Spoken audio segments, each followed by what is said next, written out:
نبی کریم صلی الله علیه وسلم لا دو کسان رالل د یمن نه، بازان د یمن یو بادشاه د هغه استازي چې رالل ګیرې خریلې و برېت یې پریښي.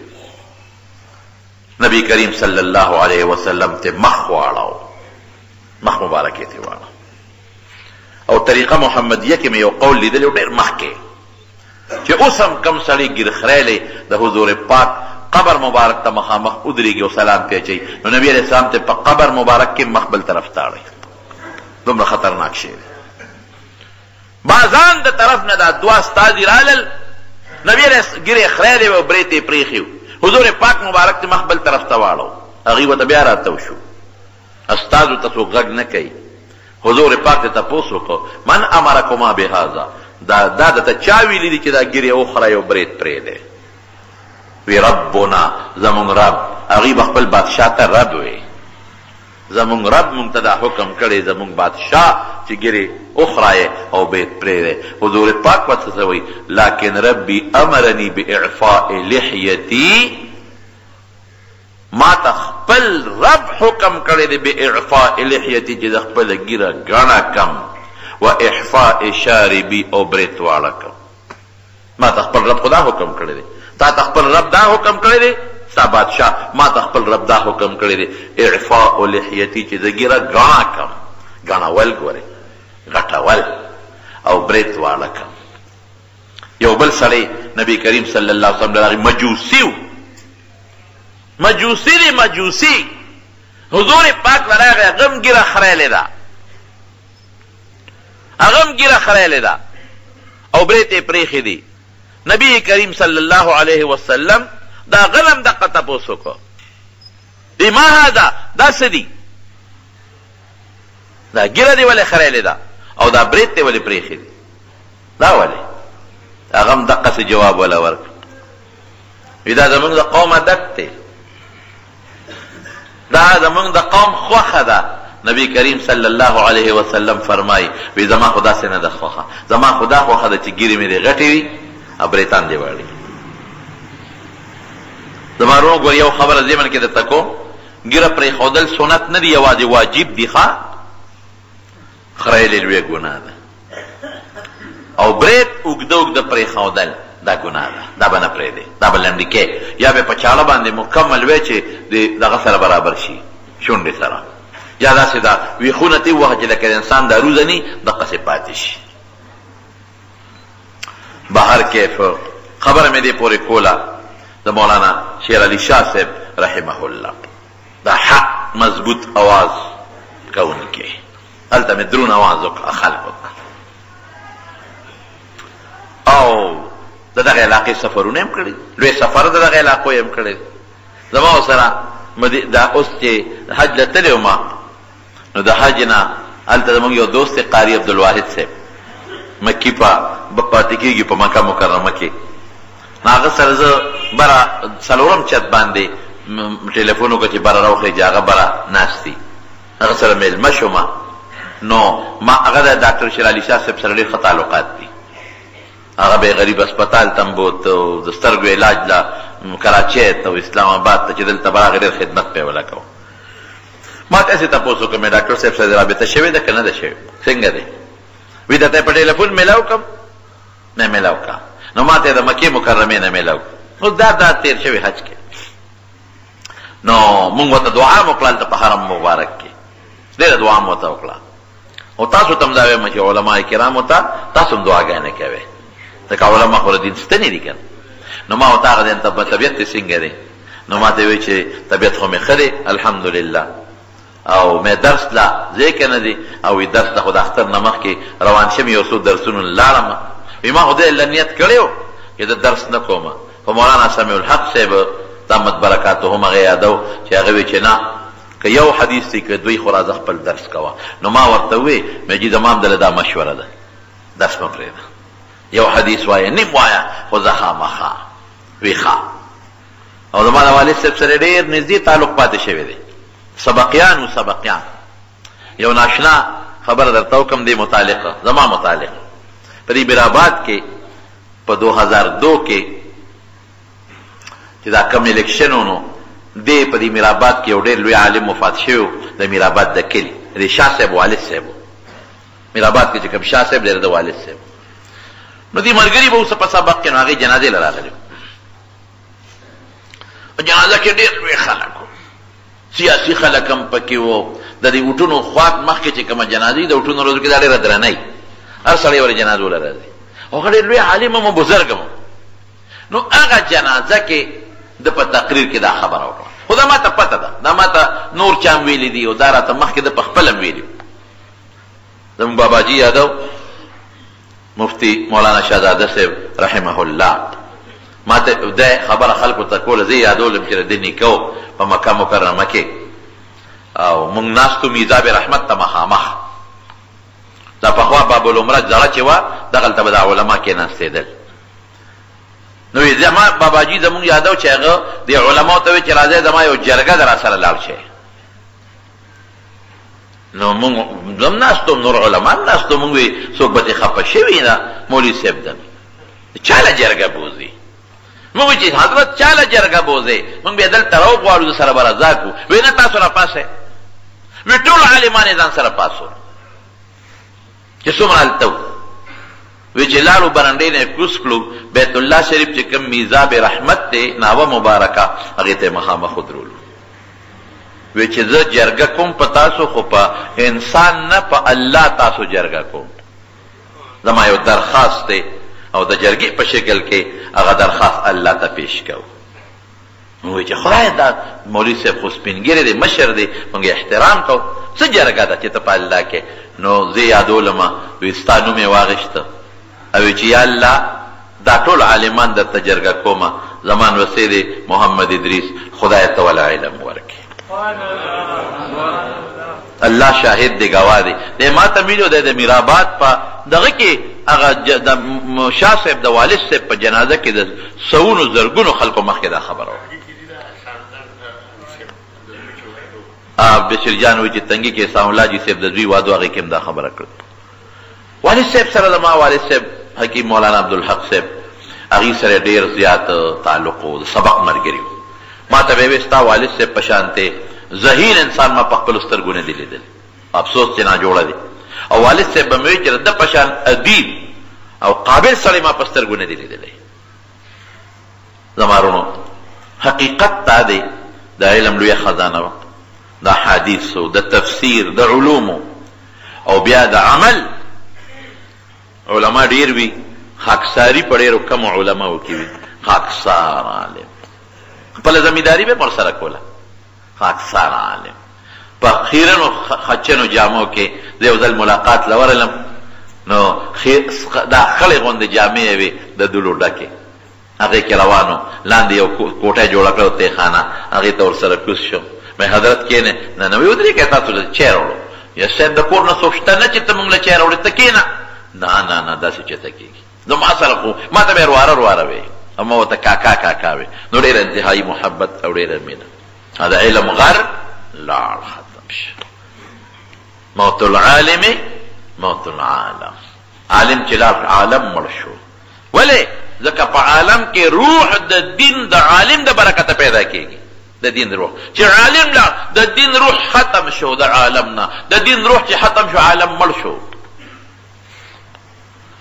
عظیمه جنازه وشوه الله اکبر تاسو که څوک تلې لیدلې به م وي زه خو پخپله پکې موجود وم په جنازه کې دومره جنازه یا زموږ د شیخ صاحب جنازه وه په پېښور کې خروجم و ګرمیم و سخته او جوجم و دنیا و او یا دا جنازه دا خو بل شان جنازه او داسې جنازه وشوله او جنازه کې څوک ټول صالحان دیندار د الله دپاره تلي هر ځای نه په دې څوک نیت نه تلي چې شیخ صاحب زما جنازې له راغلی و ځکه وله د جنازې له ځم هر سړی بشیر جان وایي د ګاډي د کوزېدو نوم خو مې چې ځم موټر کې ناستم کوزم نشم خو لاړم یقین وکړه چې خلک په دغه نیت تلي ما په جنازه کې مه وایي مې جنازه کې دوه فایدې وي یو دا چې میت له به ته سفارش وکړې الله ته خو دویم دا چې د بعض انسان جنازه د دې جنازې کوونکي دپاره لوی سعادت او برکت دی خلک په دغه نیت لري علما طالبان صوفیان، شیخان، دیندارا، د علماء سره مینه کوونکي د په لکونو خلک په جنازه کې شریک او جنازې نه پس چې کله دفن شو الله نو قبر نه خوشبو روانه ده.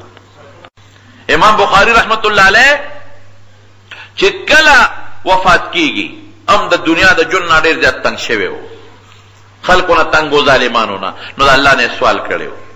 ازبکستان کې خرطنګ کې الله نه سوال وکړو اللهم قد ضاقت علی الارض بما رحبت فاقبضني الیک غیر مفتون. خدایا ستا ځمکه ډېره فراخه ده خو په ما تنګه ده الله، الله ما ځان ته قبض که خو د فتنې د مرګه مې وساته.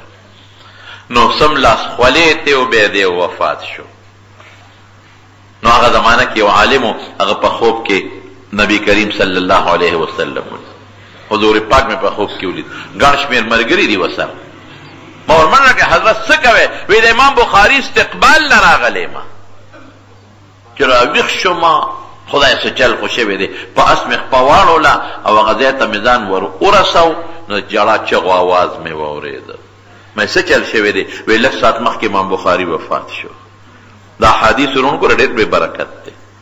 احادیث د پیغمبر مبارک خبرو ته وایي، احادیث د پیغمبر مبارک کارونو ته وایي چې هغه څه کړي دي. احادیث د پیغمبر مبارک عقیده بیانول، د هغې اخلاق بیانول، د هغې اعمال بیان، د هغوی د جون نقشه ټول حدیث ته بس د حضور پاک د زندګۍ اول نه اخره پورې نقشه دا حدیث. او دا څوک بیانوي هغه ته شیخ الحدیث وایي، محدث ورته وایي. نو چې د پیغمبر چې څوک زما د جون حالات خلکو ته بیانوي او زما صفتونه کوي، زما بل سره مینه که به نه، نو د حدیث استاذ کار څه دی؟ ټول د پیغمبر اعظم د جون نقشه بیانول، د هغه صفت کول، د هغه د شکل صفت، د هغه د جامو صفت، د هغه د عقیدي صفت، د هغه د عمل صفت، د هغه د اخلاقو صفت. نو رښتیا خو چې مړ شي نو چاله به ځي؟ فرعون خواله به ځي؟ نه. د ابوجهل خواله به ځي؟ نه. د چا خواله به ځي چې په جون کې د چا صفت کړی دی، چې په جون کې وی قال رسول الله صلی الله علیه وسلم کذا التبذی. نو چې د پیغمبر مبارک خواله لاړو خوشبویي دې نه دي، چانه به خوشبویي دي. زما شاګردو په جامع ابو هریره کې په مدرس ته ما ته ټلیفون وکړ، ما ته وی چې شیخ صاحب مونږ خو لاړو ناشنا خوشبو د قبر نه روانه ده. هلکه مې د بل نه دی واورېدل که نه په خپله تلې؟ وی بېګا د شپې په خپله لاړو، مدرسین ټول لاړو او خپو طرف نه ناشنا خوشبو روانه ده. بېګا ما ته یو طالب العلم دا خبره وکړله چې یو د عطرو خوشبویي وي، د عطرو خوشبو یو شانتي وي، او دا داسې خوشبو ده چې بدلیږي را بدلیږي. او بل د عطرو خوشبو کې یو صفت دی چې لږ ساعت ورسره کېناستې بیا سړی بلد شي ورسره، بیا هغه خوشبو باندې په لومبي وخت پوهېږي، خو چې لږ ساعت کېناست بیا په خوشبو نه پوهېږي، او دا تر اخره پورې د خوشبو چونکې راوچتېږي. ما وی چې د حضور پاک مبارک د خادم نه او د هغه د احادیثو د استاد نه او د یو شیخ الحدیث د قبر نه خوشبو نه اوچتېږي، د چا د هغې نه به اوچتېږي. خاوره ته بعضې کسانو وړې ده پلاسټک کې چې خاوره کولو کې دننه خوشبو روانه ده. زموږ حضرت شیخ شهید مراد سنجان صاحب رحمت الله علیه د هغه قبر نه ربیع الاول کې خوشبو ځي، ربیع الاول میاشت چې شروع شي خوشبو روانه شي.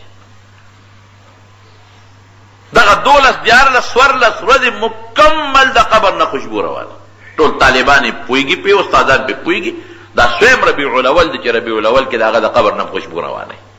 زما وروڼو علما په مخ د ځمکه د خدای رحمت دی. ګورئ دا مونږ ته ښکلې عقیده خو عالمان ښیي، دا د پیغمبر مبارک اخلاق خو مونږ ته عالمان ښیي، دا د حضور پاک کردار خو مونږ ته عالمان ښیي. قرآن شریف کې الله فرمایي ولکم فی رسول الله اسوة حسنة لمن کان یرجو الله والیوم الآخر. پیغمبر ستا دپاره نمونه ده، هغه نمونه تا ته چا ښودلې ده؟ څوک درته ښیي؟ ګیره مبارکه څنګه وه، جامه څنګه وه، عقیده څنګه وه، اخلاق څنګه و، اعمال څنګه و، هغه ته تعلیم ښیي. امام احمد ابن حنبل رحمت الله علیه یو شاګرد یحیی ابن اقسم او وی په یو لختي باندې احمد ابن حنبل او دس کو، د ناستم د لختي په سر باندې زما اوبه په هغه ورتلې. نو ما ویل دا خو ډېره نامناسبه ده چې زما اوبه په دې لوی عالم ورځي. نو شاته کېناستم په لختي، دا یحیی ابن اقسم چې کله وفات شو چا په خوب کې ولید یحیی وی او دی چې خوب کې ولید یو باغ کې ولاړو او لاس یې موټی کړی دی او د لاس د پاسه یو کپړه پرته ده دا خوب لیدون کې د تپوس کې یحیی ابن اقسم الله د سره سوکل وی د جنت دی باغ چې الله راوستل وی څنګه پسې راوسته وی چې مخامخ شم چې یحیی ابن اقسم څه دی راوړي دي ما سره خو جواب نو وی یحیی یو عمل دې کړی دی پاغې دی بخم جنت ته دی لېږم هغه دا وه چې یو ځای کې د ما د حدیثو یو استاد احمد هغه اودس کو تا د هغه نه په سر اودس کو ستا اوبه په هغه ورتلې ور اوبه خو پلیتې نه دي خو تا د هغې احترام وکړه د هغه نه شاته کېناستې نو زما د حدیثو د یو عالم احترام دې کړی دی په دې دی بخم زه جنت ته وی چې رالما ومې کتل نو امام احمد ابن حنبل لګیای د حدیثو درس کوي طالبان ورته ناست دي زمونږ دا محدثین لیکي چې د دنیا د بعضې اعمالو تکمیل په جنت کې کېږي دلته یو عمل د چا نه نیمګړی پاتې شي الله جنت کې مقرر کړي چې دلته یې پوره کوه نبی علیہ السلام فرمایي موسی علیہ السلام مې قبر کې ولید چې مونځ یې کاو یا د رسول الله مبارک بچی د ابراهیم داغه متعلق نبی علیہ السلام فرمایي ان له مرضعا فی الجنه جنت کې بولا یو رضاعی مور پی ور کوي نو جنت کې خو چې معشوق په دنیا کې مړ شي خو مسلمان مور پلار اخو نیغ پنیغ ځوان او بالغ جنت ته ځي نه د هغه د دې پیو تکمیل خدای په جنت کې کوي احمد ابن حنبل دته د حدیثو درس کو التم خدای کېناو په جنت کې چې درس حدیث کوا شابه طالبان ورته ناست دي الله به ته فرشتې کېنولي یا د مسلمانانو روحونه یحیی ابن اقسم وی چې څنګه ودرېد د حدیثو درس کوي نو یو حوره وه هغې سره په زولی کې هیرې جواهرات او ملغلرې وې ازولی یې پې داسې وشیندله هغې یو چمک او برېښنا وکړه وی یو ملغلره مې د لاس دراله دا د لاس کې مې نیولې ده او څادر مې پیچولی زما رونو علما په مخ د ځمکه د خدای رحمت دی خدای چې پتا پیژني عالم به پیژني بیا د حدیث استاد دا د پیغمبر علیه السلام جانشین دی دا هغه په مصلی ناست دی دا هغه مبارک احادیث امت ته رسوي او ژبه یې ټول ورځ د رسول الله په خبرو باندې ګرځي نو دا علماو وجود رحمت او چې عالم د مخ د ځمکې نه لاړ نبی علیه السلام فرمایي ما درته مخکې حدیث عبدالله ابن عمرو بن العاص بخاري کې دی قال رسول الله صلى الله عليه وسلم ان الله لا يقبض العلم انتزاعا ينتزعه من العباد چې خدای پاک علم د بندگانو نه داسې نو باسي چې زړه نه لري کی بس د شپې ودي عالم او سات پاسي او علم تیری بعض وخت کې داسې کیږي خو کله کله هغه د دنیا د عارضه او د بیماری د وجې نه کیږي بل يقبض العلم بقبض العلماء علم پس ختمي د علماء په مرګ باندې حتى اذا لم يبقى عالما عالمان برور عمری عالم بپاتې نشي اتخذ الناس رؤوسا جهالا خلق بخپل مشران جاهلان جوړ کی علم بني فسئلوا اغینا بتپوسونه کیږي فتوی به ور کوي فدلوا وادلوا بخپلم گمراهان خلق بم گمراهان نو علماء ولا دعا کوي ښا او حضور پاک وي وی علماء د پاره په سړو کې میږي دعاګانې کوي او په دریاب کې کمان ورله دعاګانې کوي ولې هغې ته پته ده چې زمونږ تعلق د عالم سره دی که عالم لا بېدیني به خوره شي قیامت به راشي بیا به نه میږي وي او نه به کبي عالمانو کې هم غلطۍ وي ګورې که زه دې ولټولم د ما نه زیات ګناهګار به بل پیدا نه کړي غلطۍ او ګناهونه هر چا نه منفي سوچ مه کوه دی خو دا چل کوي دی خو دا چل کوي مثبت سوچ کوه د دین بقا او د دین تعلق نن سبا د علماو د برکت نه بهر کې دا بیان مې په دې نسبت وکړو چې علامه شیر علي شاه صاحب ډاکټر صاحب رحمه الله رحمتا واسعه هغه یو جید عالم دارالعلوم حقانی کې شیخ الحدیث او په زرګاو شاګردانی دي او د علم یو لوی غر دا زمونږ د خوانه لال هغه د پاره خو بهتره وه ځکه د پیغمبر وارثو او د نبی علیه السلام خوانه لال د پیغمبر د علوم امین او امانتګرو هغه ورسول او خپل مقصد یې پوره کول لا مرګ خو خامخا راځي لیکن یو خلی پرېښوده داسې خلی یې پرېښوده چې هغه تر قیامته پورې ډکېدو والا نه ده موږ له پکار دي چې موږ د علماو قدر وکړو د علماو احترام وکړو عزت وکړو او خپل بچي عالمان کړو یو بچي عالمان کړو علم د خدای لوی نعمت. کوم علاقه کې چې یو عالم وي په خدای رحمتونه پې نازلېږي، او چې کوم علامه کې د خدای غضب او قهر راځي علما د خدای مخکې نه اوچت کړي.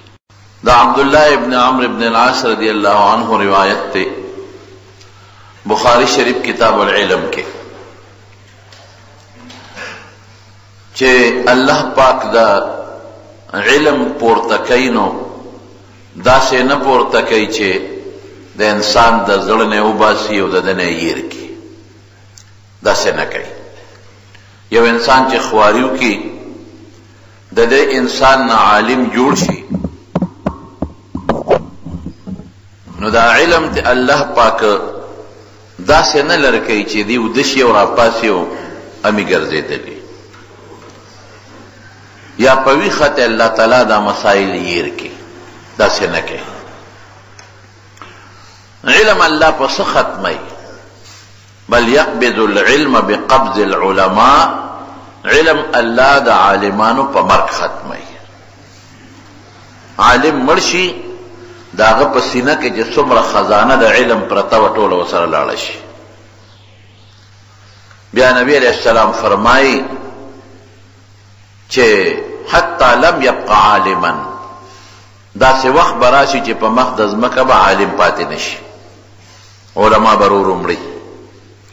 اتخذ الناس رؤوسا جهالا، نو خلق به مشران چې جوړی نو ابه جاهلانی، عالم بنی. د قوم مشر به عالم نی، د وطن مشر به جاهلی، د علاقې مشر به عالم نی، ناپویه به جاهل به د شریعت نه.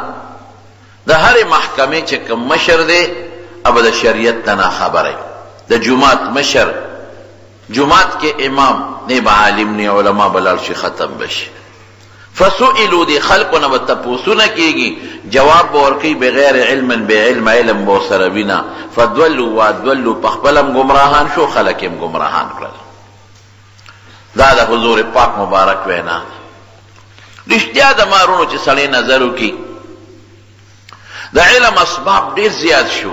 یو حدیث کې راځي یفشو العلم والقلم، اسباب به ډېر زیات دي. نن سبا د علم دومره اسباب دي چې مخکې دا نو کتابونه پخوا دومره نو لکه اوس چې څومره دي. پریسونه ولګېدل، فوټوسټیټ مشینونه ولګېدل، کمپیوټر یې راووتې، انټرنیټ په ذریعه باندې علم ورو ورو خورېږي. اسباب ډېر زیات شو.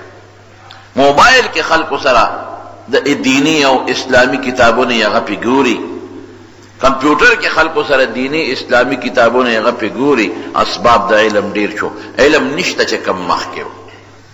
کم علم چې دا شاه ولی الله سره انشتا، کم علم چې امام رازی رحمت الله علیه سره انشتا، کم علم چې امام غزالی سره انشتا، کم علم چې امام ابو حنیفه رحمت الله علیه، امام شافعی سره انشتا. دی رستنه زمانه لبرا شو. کم علم چې مولانا شبیر احمد عثماني سره انشتا، کم علم چې زمونږ استاد محترم شیخ الحدیث مولانا عبدالحق صاحب سره انشتا، کم علم چې زمونږ شیخ مفتی محمد فرید صاحب رحمه الله سره هغه نشته. هغه علم هغه سه علما به ګرځي ګرځي، قسم دې که په دا دنیا کې را پیدا کړي. رو رو علم ختمیږي. اوس چې دا کوم عالمان په مخ د ځمکه تعالی په نظر راځي، دینه پس چې دا مړه شي قسم دې که داسې بیا پیدا کړي. رو رو عالمان ختمیږي، اسباب زیاد شو، کتابونه زیاد شو، علم نشته، عالمان رو رو مري. نبی علیہ السلام دروغ نه وایي، مبارک پیغمبر رښتیا وایي چې یقبض العلم بقبض العلماء. د امام رازی چې کوم علم هغه سره لاړ، د امام غزالی چې کوم علم هغه سره لاړ انشتا، هغه سي مولا نشي پیدا کولی. د امام شافعی څخه چې کوم علم هغه سره لاړ، هغه سي مولا نشي پیدا کولی. د امام احمد ابن حنبل سره چې کوم علم هغه قبر ته هغه سره لاړ، هغه سي مولا نشي پیدا کولی. د مولانا حسین احمد بدنی رحمت الله علیه سره چې کوم علم هغه سره قبر کې لاړ، هغه سي نشي پیدا کولی. د علامه شمس الحق افغانی سره چې کوم علم هغه سره قبر کې لاړ، هغه سي نشي پیدا کولی. خبره ټیک ده کنه ده؟ دا د حضور پاک وینا ده. امید ته مثال وخو.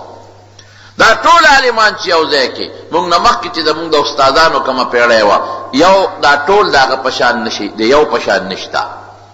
او د هغې زمانې عالمان چې د ټول یو ځای کړی وي د هغې نه مخکې چې کوم علما وو د هغې برابر نه دي.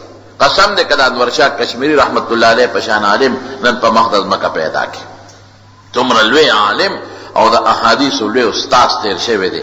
علامه شبیر احمد عثماني د هغه د مسلم شریف شرحه ده فتح الملهم چې وګورئ نو حیران بشي چې د زمانې غر لال ختم.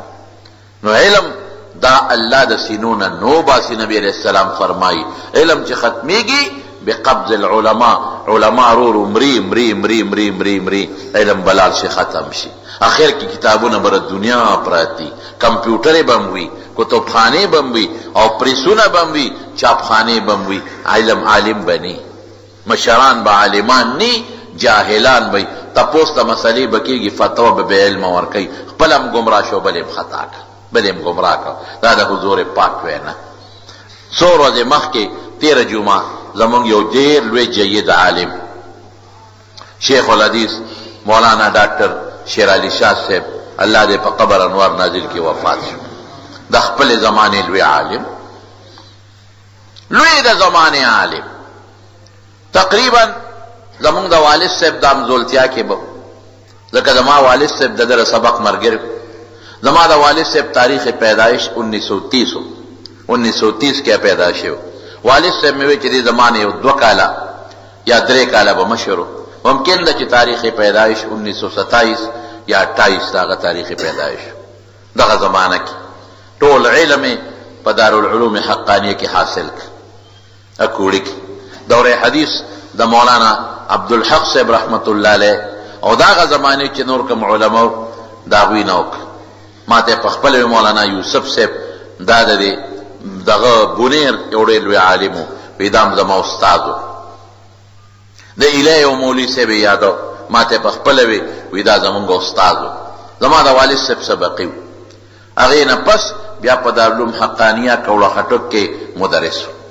دا ټول د فنونو کتابونه تر د وړې دورې د مشکاته پورې په دارالعلوم حقانیه کې درس کړي او ډېر زیات شاګردان لوی لوی علماء کرام دغه زمانې د شاګردانو.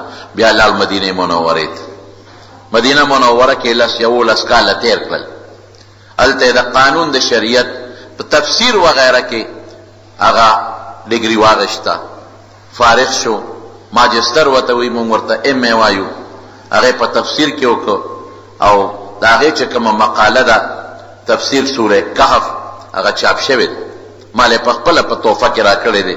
زه ورغلی وم ملاقات لا، نو ماته وی ما مقاله ولیکله په سوره کهف باندې او ماته ماجستر وته وی ام ای ډګري دا د مدینه یونیورسيټي نه ملو شو. هغه نه پس پی ایچ ډی کې داخله واغشته په مدینه یونیورسيټي کې او پی ایچ ډی کې په خو نمبرو باندې ممتاز نمبر چې څه ویل کېږي په خو نمبرو کې د مدینه منورې د جامع یونیورسيټي نه فارغ شو. پی ایچ ڈی کې چې کوم مقاله لیکلې ده هغه د حضرت حسن بصری رحمه الله چې په تفسیر کې دا کوم اقوال دي په هغې باندې د مقاله ولیکله. یو دیو او یو د یمن غالبا او که د شام د سور یمان او سیر دی د ملګریو دواړو په شریکه باندې هغه مقاله پوره کړه. 100 جلدو کې د هغې نم کتاب جوړ شوی دی او چاپ شوی دی. او بیا هغې نه پس چې راغی په مختلفو مدرسو کې په حیث د شیخ الحدیث خدمت کړی دی. لویه جامعه د پاکستان په سطح په کراچۍ کې دارالعلوم کراچۍ د مفتی محمد شفیع صاحب رحمت الله علیه چې کومه مدرسه جوړ کړې وه، مولانا تقی عثماني صاحب رفیع عثماني صاحب چې کومه مدرسه کې دي هغې کې استاد و د حدیث. او په احسن المدارس په مفتی زرولی خان صاحب چې کومه مدرسه جوړه کړې ده هغه کې شیخ الحدیث دی، هغې کې د حدیث استاد. هغې نه پس میران شاه ته لاړ، هلته د حدیث استاد و. هغې نه پس دارالعلوم حقانیې ته راغی، هلته د حدیث استاد. ترمذي شریف اوله حصہ، بخاری شریف دویمه حصہ، تقریبا د تر مرګه پورې په اکوړي کې په دارالعلوم حقانیه کې درس کړی. او ډېر عجیبه مرګ خو خامخا انسان لراځي، مرګ خو نه څو خلاصېدی نشته. خو ما جنازې نه مخکې بیان کو، بله جنازه چې وه نو زه ما جنازې نه مخکې خلک راغونډ شوي نو ما بیان وکړو. نو بیان کې مې د خولې نه یو ټکي ووته. مې د دپاره لویه خبره دا ده، ډېره لویه خبره چې دې وخت کې دی ساده د نوځي او د قبر ته روان دی، نو دی شیخ الحدیث روان دی. دی معزول شوی نه دی، چا لرکړی نه دی چې تم د مدرسې نه وویستی، دی مستعفی نه دی، دی استعفا نه ده ورکړی، دی ریټایر شوی نه دی د مدرسې نه، بیمار دی، شیخ الحدیث بیمار دی، اسپتال ته لاړ او د اسپتال نه میت جسد قبر ته لاړ، په حیثیت د شیخ الحدیث د مدرسې نه قبر ته ورسېد. که دی ریټایر وی مونږ به وایو د ریټایر شوی شیخ الحدیث دی، که دی استعفا ورکړی وی مونږ به وایو د مستعفي شیخ الحدیث دی، که دی معزول چاویستی وی د مدرسې نه مونږ به وایو معزول شیخ الحدیث دی. نه، معزول نه دی. لکه یو سړی چې وزیر اعظم او مړ شي او اقا هغه له استعفا نی ورکړي او نه د وزارت عظما نه تلي او قبر ته لاړ شي، نو خلک دا نه وي چې سابق وزیر اعظم مړ دی، خلک څه وایي؟ وزیر اعظم مړ دی. صدر کې استعفا ورکي او بیا مړ شي نو خلک وایي سابق صدر مړ دی، سابق صدر کا جنازه ہے، داسې وایي. او چې صدر استعفا نی ورکړي او د صدارت په وخت کې مړ شي نو خلک وسره سابق نه وایي، خلک څه وایي؟ صدر صاحب کا جنازہ ہے. نو مولانا شیر علی شاہ صاحب رحمہ اللہ استعفا نہ ورکړي، ریٹائر شوی نو دا به نه وي چې دارالعلوم کا سابق شیخ الحدیث فوت ہو چکا ہے، د دارالعلوم حقانی سابق شیخ الحدیث جنازہ دا، نه د دارالعلوم حقانی شیخ الحدیث وفات شو. اللہ اکبر. د دارالعلوم حقانی د شیخ الحدیث جنازہ دا ډېر لوی منقبت. قسم د علم کې مولانا احمد علی لاہوری رحمت اللہ علیہ شاگردو په تفسیر کې مولانا احمد علی لاہوری صاحب یو سړی تیر شوی دی، زمو حضرت شیخ شہید مولانا سنجان صاحب رحمت اللہ علیہ دیم شاگرد پاتې شوی دی، د زمانه یو بزرگ تیر شوی دی مولانا احمد علی لاہوری، دا اصل نه دا سکان مور او پلار او قوم دی پکې مسلمان شو، دارالعلوم دیوبند کې لګیا دی سبق وای او دا غینه فارغ التحصیل شو. نو هلته کې په دارالعلوم دیوبند علاقه کې یو لوی سیټو دا غلور پیغله شوی و، نو سیټ صاحب چې دا به عالم لورکو، چا ورته وی چې عالم لورکې نو دا سیو که چې لاړ شه دارالعلوم دیوبند ته د هغې کې محتمم ته ووایه نو یو جید عالم به درته وګوري، ته عالم څه پېژنې چې داسې عالم لورکې چې هغه خو عالم وي که نه. دا سیټ صاحب راغی دارالعلوم دیوبند ته چکر یې ولګو، دا احمد علی لاہوری رحمت اللہ علیہ دی ناستو دی اخواخ شو، محتمم لورغی وی زما لور پیغله ده او ځان یې ورته وښود چې د فلان کې مغې پېژنده چې دا خو د دې علاقې لوی سیټ دی او نواب دی او ډېر لوی مالدار سړی دی، زه راغلم لور مې پیغله ده او زما نیت دا دی چې عالم له ورکړو، که تا سره داسې یو عالمي نوجوان چې هغه واده نه کړي زه خپله لور ورته بخم، خو یاره یو هلک مې خوښ شو په دې چمن کې بار ناست دی، که ده واده نه کړی او زما لور قبلی نو لاول دی ښه دی، که دی نه بل چا لی ورکړي. هغې چې معلومات وکړل هغه احمد علی لاہوری رحمت الله علیه راویې غوښته، دی لا نوجوان دی، هلکه واده ته دی شوق شته؟ ولې نشته؟ دا فلان کې سیټ لور ده او تی خوښ شوې تاله نکاح باندې در کول غواړي. وی حضرت زما څه دي، ما زه د سیټ لور به څنګه ساتم، زما کور نشته، زما خو دغه یو جوړه جامې دي، مور پلار خو د ما نه جدا دي، سکان دي د مسلمان، هغې م راشړلې، نه کور شته نه اور شته، هېڅ نشته، نه خپل شته او نه پردی شته، سیټ وی د هر څه زما ذمه داري ده، خو ته زما لور قبوله کړه. مفت پښتانوي مفت شراب قاضي مسکلي دي ډېره ښه سمن قبوله ده. په پلان کې ورځ به راځو نکاح به تړو. مولانا احمد علی لاہوری رحمت الله علیه دا خپل حکایت بیانوي، وایي چې د نکاح ورځ شوه زما جامې خیره نه وي، وی طالبانو وی چې دا جامې دې بدلې کا، دا خیره نه دي، سخر به دي، د سخر رور به دي او خیان به دي، د هغې قوم به دي ښکاري. ما ډېره ښه ما سره جامې نشته څه واچوم؟ یو طالب وی چې زما جوړه دا بدله درکړم، وی ما سره یې ګپ لګاو، طالبان خو ګپ لګوي، وی ځکه چې هغه ډېر دروند و غټ پهلوان، ما چې که دا کمیس مې واچو خو دا خو زه پکې ډېر پوچینې ښکارم، دا خو به رانه لستوڼې لمنې ویزان دي، دا خو د خندا جامې دي. بل طالب وی لکه زه خپله جوړه در کوم، اعلی جوړه ده، وی چې مې وکتل لکه ډېر نرې و، ما وی چې که دا پرتوګ مې واچو خو پتلون به ښکاري، او دا کمیس خو به ما کې ډېر تنګ ښکاري، یا نه دا ناچو. وی یو ما طالب مشوره راکړه چې داسې وکړه چې غسلخانې ته ننوځو دا جامې دې ووینځه وچې به شي. وی ما وی چېره دا خبره ټیک ده، غسلخانې ته ننوتم، جامې مې ووینځلې، صفا مې کړې مې لمبل، لنګ مې وبار راووتم او جامې نه چوڼومه چې دا به وچې شي. وی طالبانو دوکه کړم، روز د ورځې یوه جامې نه وچې وې. کله داسې لقوم او کله داسې لقوم او کله هوا ته بادومه، جامې کم دی وچېږي. او طالبان راپورې خان جي ټیک شه، یا خدای څوک جامې نمجنې شوې مې واچولې، پکې رپېدم، دې کې مې سخر راغی، د سخر رو روښیان رالل. هغې چې وکتل او دا جوړه خو بل وزم دا چولې، نن هم دغه جوړه ده. معلومیږي دا چې د غریب هم دغه یو جوړه ده، بله نشته. او داسې رپېږي پکې لکه چې ځان لې وینځلي. نکاح شوه، نکاح نه پس واده شو، د خان د نواب لور زما کور ته راله. نو اوس خو په سبا بله ورځ جینۍ پلار کره دي، ابه په 20 ورځ یا میاشت پس به جینۍ پلار کره تله. جینۍ چې پلار کره لاړه نو پلار ته تپوس وکړو. نواب صاحب لور نه تپوس کوي، بیٹی اپنے نئے شوہر کو کیسے پایا؟ بچے هغه خاوند دی څنګه ومونته، څنګه دی؟ ما وی کړه دې زمانه جینۍ وه، څه به وی؟ ای بابا غرقه دې کړم، غرقه دې کړم. ایله بیله بشیر جان لدې ورکوله، بل دې څوک نه مونتل. نو هلکه وایي ده کې څه چل دی؟ نو په سترګو نابینا دی، نو خو الحمدلله حافظ دی، نیک سړی دی. دې زمانې ښځه به یې مورې پلاره غرقه دې کړم، ما دپاره بل څوک نو چاله دې ورکړم. نه ډوډۍ شته، نارې پې تېرېږي په غریب.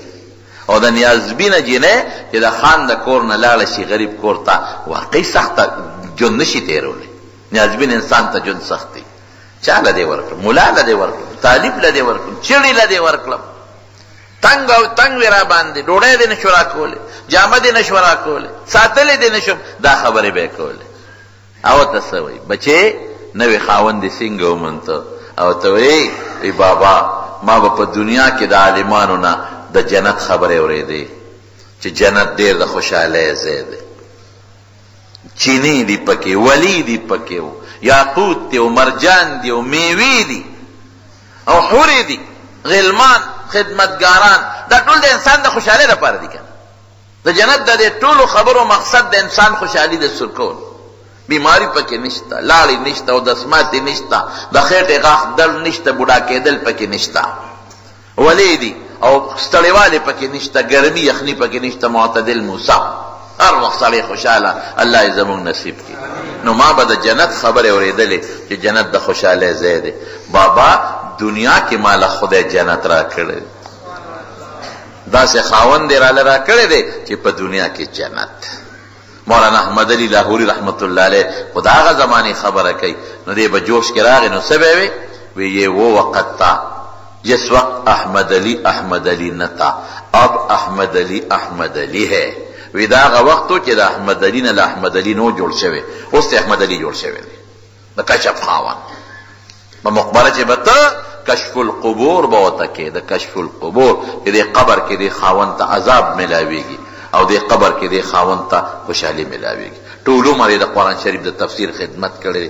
نو مولانا شیر علی شاه صاحب رحمه الله تفسیر هغه نه ویلی او د مولانا حافظ الحدیث مولانا عبدالله درخواستی رحمت الله علیه چې کوم په خپل زمانه کې د ډېر احادیث او حافظو د قرآن حافظان خو الحمدلله ډېر دي، خو د احادیث او حافظان نشته.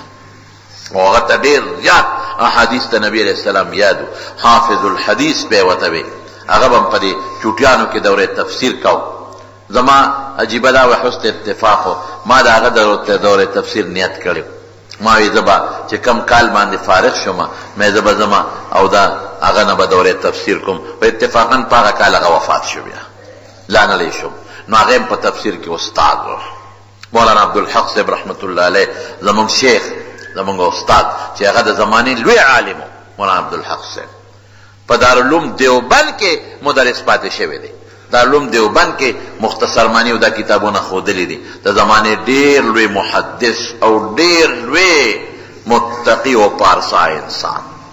زما والد صاحب خبره کوله، دی اصل دارالعلوم چې کوم وونو د دې په کلي کې دننه په جومات کې و، د کلي محلي جومات کې دارالعلوم کټیګان محله به ورته وي نو وی هلته ورسره مونږ دیرو والد صاحب مې قسم به خوړو وی ما ته یاد دي وی مونږ به پېشمني د ده چغې اورېدې د ژړا بلکې والد صاحب به مې چغه لفظ نه وی هغه وی د ژړا کوکې به یې مونږ اورېدې داسې به ژړل الله ته فرشته صورت او فرشته سیرت انسان زما استادو ما بوله چاپی کوله چې کله به درس نه فارغ شو نو هغه به درس اخیری ګنټه به د هغه و نو کله به 2 ګنټې د هغه پیریډ شو کله به 2 نیمې ګنټې ته خبره ورسېدله ماسپښین مانځه ته به خبره ورسېدله التحیه شکل کې به ناستو مونږ به داسې وړېدو داسې به وړېدو او التحیه شکل کې ناستو چې پا به هم سو نو د خپې به یې لاندې غوټې شوې وې نو لاول به موله په خپو ورو ورو مالش لاس مګه مګه نو روان به م کو نو طالبانو به ونیو دفتر خوا کې د دارالحدیثو